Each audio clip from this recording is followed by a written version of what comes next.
ನಮಸ್ಕಾರ ಸ್ನೇಹಿತರೆ, ಎಲ್ಲರಿಗೂ ಕೃಷ್ಣ ಜನ್ಮಾಷ್ಟಮಿಯ ಶುಭಾಶಯಗಳು. ನಮಸ್ತೆ friends, happy Krishna Janmashtami everyone. Hare Krishna. The lord Krishna bless everyone with happiness, peace. Let all every people come out of their misfortunes and all share the fortunes and merits of each other. Today I uploaded one short related to the psychology of money, and I saw a lot of good response, and many people are viewing that. So that says people need a lot of financial literacy in our country, and especially the younger generations of my age, like 25 to 30 age people. ಸ್ನೇಹಿತರೆ, ಇವತ್ತು ಬೆಳಗ್ಗೆ ನಾನು ಒಂದು psychology of money ಇದು related ಒಂದು short ಹಾಕಿದ್ದೆ, ಸುಮ್ಮನೆ ಒಂದೇನೋ ಬರೆದು. ಅದಕ್ಕೆ ಒಂದು 100-150 ಜನ ನೋಡಿದ್ದಾರೆ. ಅದರ ಅರ್ಥ ನನಗೇನು ಅನಿಸ್ತು ಅಂದರೆ, ಜನಕ್ಕೆ ಅದು ಮನಿ ಬಗ್ಗೆ, ದುಡ್ಡಿನ ಬಗ್ಗೆ ಸ್ವಲ್ಪ ತಿಳುವಳಿಕೆ ಬೇಕಾಗಿದೆ. ಯಾಕೆ ಅಂದರೆ ನಮ್ಮ ಜನ್ರೇಷನ್ವ್ರಿಗೆ ಅದಿಲ್ಲ, ತುಂಬ ಜನಕ್ಕೆ ಅದು ಕಡಿಮೆ ಇದೆ. ಹಂಗಾಗಿ ನಾನು ಅದನ್ನು ಮತ್ತೆ ಕಂಟಿನ್ಯೂ ಮಾಡಬೇಕು ಅಂತ ಅನ್ನಿಸ್ತು ಈ ವಿಡಿಯೋ ಮಾಡ್ತಾಯಿದ್ದೀನಿ. ಏನು ಅಂತಂದರೆ ಸ್ನೇಹಿತರೆ, ಇವತ್ತು ಏನಾಗಿದೆ, ನಾನೊಂದು ಲೈವ್ ಎಕ್ಸಾಂಪಲ್ ಕೊಡ್ತೀನಿ. ಇದು ರೀಸೆಂಟಾಗಿ ನಡೆದಂಥ ಘಟನೆ, ನನ್ನ ಜೀವನದಲ್ಲಿ ನಡೆದಂಥ ಘಟನೆ. ಒಬ್ಬ ಸ್ನೇಹಿತ ನನಗೆ ಫೋನ್ ಮಾಡ್ತಾನೆ. ಫೋನ್ ಮಾಡಿಬಿಟ್ಟು ನನ್ನ ಕ್ರೆಡಿಟ್ ಕಾರ್ಡ್ ಕೇಳ್ತಾನೆ. ಕೇಳಿಬಿಟ್ಟು ಏನಂತಾನೆ, ನನಗೆ ನಿನ್ನ ಕ್ರೆಡಿಟ್ ಕಾರ್ಡ್ ಬೇಕು, ಸ್ವಲ್ಪ ಕೊಡು ಅಂತ ಕೇಳ್ತಾನೆ. ನಾನು ಏನಕ್ಕೆ ಅಂತ ಕೇಳ್ತೀನಿ. ಅದಕ್ಕೆ ಅವ್ನು ಹೇಳ್ತಾನೆ, ನಾನು ಸೋನಿ ಬ್ರಾವಿಯಾ ಟಿ ವಿ ತೊಗೊತಾ ಇದ್ದೀನಿ. ಅವನಿಗೆ ನೋಡಿ, ಅದು 1.5 ಲಕ್ಷ, 2 ಲಕ್ಷ, 1.5 ಲಕ್ಷ, 2 ಲಕ್ಷ ಅಂತ ಪದೇ ಪದೇ ಆ ವರ್ಡ್ನ 1.5 ಲಕ್ಷ ಅನ್ನೋ ವರ್ಡ್ನ ಒಂದು 10 ಟೈಮ್ಸ್ ರಿಪೀಟ್ ಮಾಡ್ತಾನೆ ಇನ್ ಬಿಟ್ವೀನ್. ಅಂದರೆ ಅವ್ನ ಮೈಂಡಲ್ಲಿ ಅನ್ನೋಯಿಂಗ್ಲಿ ಅವನು, ಹೌದಾ ಅಷ್ಟೊಂದು ದುಡ್ಡ, ಹೌದಾ ಸೂಪರ್ ಅಂತ ನಾನು ಕೈಯಿಂದ ಅವ್ನಿಗೆ ಆ ಮಾತು ಬರಲಿ ಅಂತ ಅವನು ಮತ್ತೆ ಮತ್ತೆ ಅದೇ ಹೇಳ್ತಾ ಇದ್ದಾನೆ. 1.5 ಲಕ್ಷ, ಸೋನಿ ಬ್ರಾವಿಯಾ ಅಲ್ಟ್ರಾ QHD ಅಂತ ಪದೇ ಪದೇ ವರ್ಡ್ಸ್ ರಿಪೀಟ್ ಮಾಡ್ತಾ ಇದ್ದಾನೆ. ಬಟ್ ನಾನು ಏನೋ ಅದಕ್ಕೆ ರಿಯಾಕ್ಟ್ ಮಾಡೋಕ್ಕೆ ಹೋಗಲಿಲ್ಲ. I was observing. ಯಾಕೆಂದ್ರೆ ನನಗೆ ಅದು ಗೊತ್ತಾಗ್ಬಿಡ್ತು, ಇವನು ಟಿ ವಿಗಿಂತ ಹೆಚ್ಚಾಗಿ ಅಷ್ಟು ದೊಡ್ಡ ಕೊಟ್ಟು ತೊಗೊತಾವನೆ ಅಂತ ನನಗೇನೋ, ನನ್ನ ಕಡೆಯಿಂದ ಒಂದು ಅವನಿಗೆ ಫೋಬಿಯಾ, ಅವನಿಗೊಂದು ಜಸ್ಟಿಫಿಕೇಶನ್. ಓ ಪರವಾಗಿಲ್ಲ ಗುರು, ನೀನು ತುಂಬ ಒಳ್ಳೆ ಟಿ ವಿ ತೊಗೋತಾ ಇದೆಯಾ ಅಂತ. ಅದೇ ರೀತಿ ಕೆಲವೊಬ್ಬರು ಬೇರೆ ಫ್ರೆಂಡ್ಸ್ಗಳು ನೋಡಿದ್ದೀನಿ ನಾನು. ದುಡ್ಡೇ ಇರಲ್ಲ ಅವ್ರ ಹತ್ರ, ಸಾಲ ಮಾಡಿ ಕಾರ್ ತೊಗೊಳ್ಳೋದು, ಆಮೇಲೆ ಸಫರ್ ಪಡೋವಂಥದ್ದು ತುಂಬ ಫ್ರೆಂಡ್ಸ್ ಇದ್ದಾರೆ. ಇದು ರೀಸೆಂಟ್ ಇನ್ಸಿಡೆಂಟ್ ಹೇಳಿದ್ದು. ಇನ್ನೂ ಒಬ್ಬ ಫ್ರೆಂಡ್ ಇದ್ದಾನೆ, ಅವನ ಹತ್ರ ದುಡ್ಡೇ ಇಲ್ಲ, ಪೂರ್ತಿ ದುಡ್ಡು ಸಾಲ ಮಾಡಿ ಕಾರ್ ತೊಗೊಂಡಿದ್ದಾನೆ, ಕೊನೆಗೆ EMI ಕಟ್ಟೋಕ್ಕೆ ಆಗಲಿಲ್ಲ ಅವನ ಕೈಲಿ. ಇನ್ನು ಕೆಲವರು ಫ್ರೆಂಡ್ಸ್ ಇದ್ದಾರೆ, ಅವರೆಲ್ಲ ಯಾವುದೇ ರೀತಿ ಅಂದರೆ ಏನೋ ತೋರಿಕೆ ಇಲ್ಲ ಅಂದ್ರೆ ನಾನು ಇರೋದನ್ನು ತೋರಿಸ್ಕೊಬೇಕು ಅಂತ ಫ್ರೆಂಡ್ಸು. ಆಮೇಲೆ ದೊಡ್ಡವರು ಇದ್ದಾರೆ, ಈಗ ನಮ್ಮ ತುಂಬ ಜನ ಗೊತ್ತಿರೋರೆ 60 ವರ್ಷ 70 ವರ್ಷ ಏಜ್ ಆಗಿದೆ, ಅಂಥವ್ರಿಗೂ ಆ ಥರ ಇನ್ನೂ ಮೆಂಟಾಲಿಟಿ ಇದೆ. ಯಾವ ಥರ ಅಂದರೆ, ಅವ್ರು ಏನಾದರೂ ಒಂದು ಬೈಕ್ ಕಾರನ್ನು ತೊಗೊಂಡಿದ್ರೆ ಅವರೆಲ್ಲರೂ ಮನೆಗೆ ಹೋದರೆ ನೋಡಿ, ಅವ್ರನ್ನ ಅಬ್ಸರ್ವ್ ಮಾಡಿ, ಅವ್ರು ಬೆರಳಲ್ಲೋ ಅಥವಾ ಎಲ್ಲೋ ಒಂದು ಕಡೆ ಅವ್ರು ಕೀ ಇಟ್ಕೊಂಡು ಹಿಂಗೆ ತಿರುಗಿಸ್ತಾ ಇರ್ತಾರೆ, ಅಥವಾ ಕೀನ ಹಿಂಗೆ ತೋರಿಸ್ತಾ ಇರ್ತಾರೆ. ಅದರ ಅರ್ಥ ಏನು ಅಂದರೆ, ಅವ್ರ ಹತ್ರ ಬೈಕ್ ಇದೆ, ಅವ್ರ ಹತ್ರ ಕಾರ್ ಇದೆ ಅಂತ ನೀನು ನೋಡಬೇಕು ಅದನ್ನ. ಆ ಥರ ತೋರಿಕೆಗೋಸ್ಕರ ಅವ್ರು ಬದುಕ್ತಿರ್ತಾರೆ. ಅವರು ಒಳಗಡೆ ಅವ್ರಿಗೆ ಖುಷಿನೂ ಇರೋಲ್ಲ, ಅವ್ರಿಗೆ ಅವ್ರು ಬದುಕೇನು ಅಂತಲೇ ಗೊತ್ತಿರೋಲ್ಲ. ಬಟ್ ಈ ರೀತಿ ಒಂದು ಭಾವನೆ ಬೆಳೆಸ್ಕೊಂಡು ಬೇರೆಯವ್ರಿಗೆ ಏನೋ ತೋರಿಸ್ಕೊಳ್ಳೋಕ್ಕೋಸ್ಕರ ಜೀವನ ಮಾಡ್ತಿರ್ತಾರೆ. ಈ ಜೀವನ ಇದೆಯಲ್ಲ, ಇದು ಬಂಡವಾಳ, ಇದು ಬದುಕು ಸತ್ತಂಗಿದು. ಅವ್ರಿಗೆ ಹೆಸ್ರಿಗೆ ಅವ್ರು ಮಾತಾಡ್ತಾರೆ, ಆ ಥರ ಇದ್ದಾರೆ. ಬಟ್ ಅವ್ರು ಒಳಗಡೆ ಅವ್ರು ಬದುಕಿರಲ್ಲ, ಅವ್ರು ಸತ್ತೋಗಿರ್ತಾರೆ, ಯಾವುದೋ ಕಾಲಕ್ಕೆ ಸತ್ತೋಗಿರ್ತಾರೆ. ಸುಮ್ಮನೆ ಬಾಡಿ ಇರುತ್ತೆ ಅಷ್ಟೇ ಭೂಮಿ ಮೇಲೆ. ಹಂಗಾಗಿ ಬದುಕನ್ನ ಏನು ಅಂತ ನಾವು ಅರ್ಥ ಮಾಡ್ಕೋಬೇಕು. ಬದುಕು ಅನ್ನೋದೇನು ಅಂದರೆ ಸ್ನೇಹಿತರೆ, ಬೇರೆಯವ್ರಿಗೆ ನನ್ನ ಹತ್ರ ಇರೋದೇನೋ ತೋರಿಸಿ ಮೆಚ್ಚಿಸ್ಕೊಂಡು ಅವ್ರ ಹತ್ರ ವಾವ್ ಗಿರಿ ತಗೊಂಡು ಅವ್ರ ಹತ್ರ ಏನೋ ಓ ಸೂಪರ್ ಅಂತ ಅನ್ನಿಸ್ಕೊಂಡು, ಅದಲ್ಲ, ನಿನಗೆ ನೀನು ಸೂಪರ್ ಅನ್ನಿಸ್ಕೊಂಡು ಬದುಕಬೇಕು. ಅದು ನಿಜವಾದ ಬದುಕು, ಅದು ನಿಜವಾದ ಸಂತೋಷ, ಅದು ನಿಜವಾದ ನೆಮ್ಮದಿ. ಏಕೆಂದರೆ ನೋಡಿ, ಇವತ್ತಿನ ಮಾಡ್ರನ್ ಸೈನ್ಸ್ ಏನು ಹೇಳುತ್ತೆ, it all talks about necessity, need and wants. ಈ ನೆಸೆಸಿಟಿ ಅಂದರೆ ಏನು? ನಾವು ಇವತ್ತು ಏನು ಅಂದ್ಕೊಂಡ್ಬಿಟ್ಟಿದ್ದೀವಿ, ನೆಸೆಸಿಟಿ ಅಂದರೆ ಏನು ಅಂದ್ಕೊಂಡ್ಬಿಟ್ಟಿದ್ದೀವಿ ಅಂದರೆ, ಇವತ್ತು ಒಂದು ಸ್ವಂತ ಮನೆ ಮಾಡ್ಕೊಬೇಕು, ಒಂದು ಸ್ವಂತ ಕಾರ್ ಇರಬೇಕು, ಒಂದು ಸ್ವಂತ ಬೈಕ್ ಇರಬೇಕು, ಒಂದು ಸ್ವಂತ ಮನೇಲಿ ಒಳ್ಳೆ ಬ್ರ್ಯಾಂಡೆಡ್ ಇಂಟೀರಿಯರ್ಸು, TV ಇರಬೇಕು. ಇದು ನೆಸೆಸಿಟಿನೇ ಅಲ್ಲ ಸ್ವಾಮಿಗಳೇ. This is all western created business strategy ಅಷ್ಟೇ ಇದು.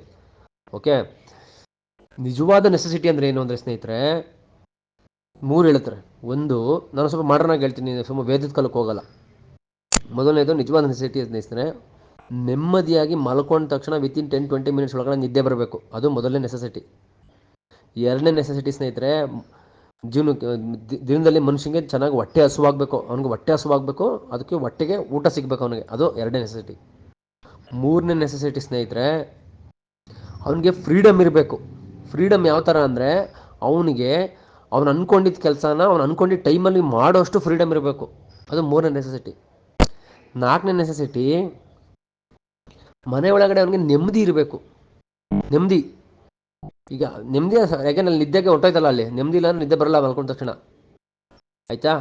ಜೊತೆಗೆ ಆರೋಗ್ಯ ಬಂದು ಫಸ್ಟ್ ನೆಸೆಸಿಟಿ. ಬಟ್ ಆದ್ರೂ ಇವತ್ತೆಲ್ಲ ಚೆನ್ನಾಗಿದ್ದಾರೆ ಆಲ್ಮೋಸ್ಟ್. ಈಗ ಟೆಕ್ನಾಲಜಿ, ಸೈನ್ಸು, ಮೆಡಿಸಿನ್ಸ್ ಎಲ್ಲ ಬಂದಿರೋದ್ರಿಂದ ಆರೋಗ್ಯನೂ ವೆರಿ ಇಂಪಾರ್ಟೆಂಟ್. ಅದು ಯಾವ ಥರ ಆರೋಗ್ಯ? ಬರೀ ದೇಹದ ಆರೋಗ್ಯ ಅಲ್ಲ, ಮನಸ್ಸಿನ ಆರೋಗ್ಯ, ಮೆದುಳಿನ ಆರೋಗ್ಯ, ಸಾಮಾಜಿಕ ಆರೋಗ್ಯ, ಮನೆಯಲ್ಲಿ ಹೆಂಡತಿ ಮಕ್ಕಳ ಆರೋಗ್ಯ, ನಿನ್ನ ಬ್ರೈನ್ ಕಂಡೀಷನಿಂಗ್ ಆರೋಗ್ಯ, ಈ ಎಲ್ಲ ಆರೋಗ್ಯಗಳು ಕರೆಕ್ಟಾಗಿದ್ದಾಗ ನಿಮಗೆ ಈ ನೆಸೆಸಿಟೀಸ್, ಇಷ್ಟು ನೆಸೆಸಿಟಿಗಳು ಕರೆಕ್ಟಾಗಿದ್ದಾಗ ಈ ನಿಮಗೆ ಬೇರೆಯವ್ರಿಗೆ ಪ್ರೂವ್ ಮಾಡಬೇಕು ಅನ್ನೋ ನೆಸೆಸಿಟಿನೇ ಇರಲ್ಲ ನಿಮ್ಗೆ. ನಿಮ್ಗೆ ಅದು ಬರೋದೇ ಇಲ್ಲ mind. First of all you are living by yourself. ನೀನು ಖುಷಿಯಾಗಿ ಬದುಕ್ತೀಯ. ಮಕ್ಕಳು ನೋಡಿ, ಚಿಕ್ಕ ಮಕ್ಕಳು ಹುಡ್ತಾವಲ್ಲ, ಅವು ಹೆಂಗಿರ್ತಾವೆ ನೋಡಿ, ಅವು ಪಾಡ್ಗೆ ಅವೇ ಒಂದು ಲೋಕದಲ್ಲಿ ಖುಷಿಯಾಗಿರ್ತಾವೆ. ಹಂಗೆ ನೀನು ನಿಂದೇ ಒಂದು ಲೋಕದಲ್ಲಿ ನೀನು ಖುಷಿಯಾಗಿರ್ತೀಯ. ನಿನಗೆ ಯಾರಿಗೂ ಹೋಗಿ ಪ್ರೂವ್ ಮಾಡ್ಕೊಂಡು ಈ ಸೋಷಿಯಲ್ ಫಾಬಿಯಾ, ಈ ಸೋಷಿಯಲ್ ಆ್ಯಂಗ್ಸೈಟಿ ಏನೋ ಅಲ್ಲಿ ತೋರಿಸ್ಕೊಬೇಕು ಅನ್ನೋದು ಇರೋಲ್ಲ, ಅದು ಹೋಗುತ್ತೆ.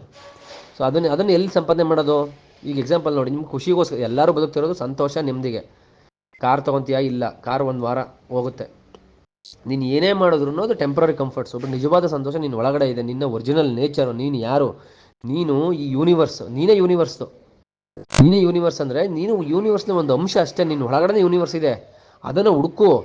ಬಟ್ ಈ ಮಧ್ಯದಲ್ಲಿ ನಾನು, ನಂದು, ನಾನು ಅಂತ ಈ ದೇಹ, ಈ ಮನಸ್ಸು, ಈ ಬಾಡಿ, ಬ್ಯೂಟಿನ ರೆಪ್ರೆಸೆಂಟ್ ಮಾಡಿ ಆ ಒರಿಜಿನಾಲಿಟಿನ ನಾವು ಕಳ್ಕೊಂಡ್ಬಿಟ್ಟಿದ್ದೀವಿ ಒಳಗಡೆ. ಅದನ್ನು ವಾಪಸ್ ಹುಡ್ಕೊಬೇಕು. ಅದನ್ನು ವಾಪಸ್ ಹುಡ್ಕೊಂಡ್ಬಿಟ್ರೆ ಸ್ನೇಹಿತರೆ, ನಿಮಗೆ ಈ ನೆಸೆಸಿಟಿ ಅಂದರೆ ಈಗ ಹೇಳಿದ್ನಲ್ಲ, ಆ ನೆಸೆಸಿಟಿ ಜೊತೆಗೆ ವಾಂಟ್ಸು, ನೀಡ್ಸು. ವಾಂಟ್ಸ್ ಅಂದರೆ ಮನಿ, ಕಾರು, ಮನೆ, ಏನು ಬೇಕೆಲ್ಲ ಅದು ಸಿಗುತ್ತೆ. ನೀಡ್ಸು ಅದು ಸಿಗುತ್ತೆ, ಎಲ್ಲ ಸಿಗುತ್ತೆ. ಸೊ ಹಂಗಾಗಿ ಫಸ್ಟು ನಮ್ಮನ್ನು ನಾವು ಒಂದು ಅಲೈನ್ಮೆಂಟಿಗೆ ತಗೊಳ್ಳೋ ಒಂದು ಪ್ರಯತ್ನವನ್ನು ನಾವು ಮಾಡಬೇಕಾಗಿದೆ. ಈಗ ತುಂಬ ಜನ ನಾವು ನೋಡ್ತಿರ್ತೀವಿ. ನನ್ನ ಎಕ್ಸ್ಪೀರಿಯೆನ್ಸಲ್ಲಿ ಸ್ನೇಹಿತರೆ, ಜೀವನದಲ್ಲಿ 99% ಆಫ್ ದ ಪೀಪಲ್ಗೆ ಪ್ರಾಬ್ಲಮ್ಸ್ಗಳು ಬರೋದೇ ದುಡ್ಡಿಂದ. ಫಸ್ಟು ದುಡ್ಡು is equal to oxygen, there is no doubt about it. Correct ಅಲ್ವಾ? ಹಂಗಂತ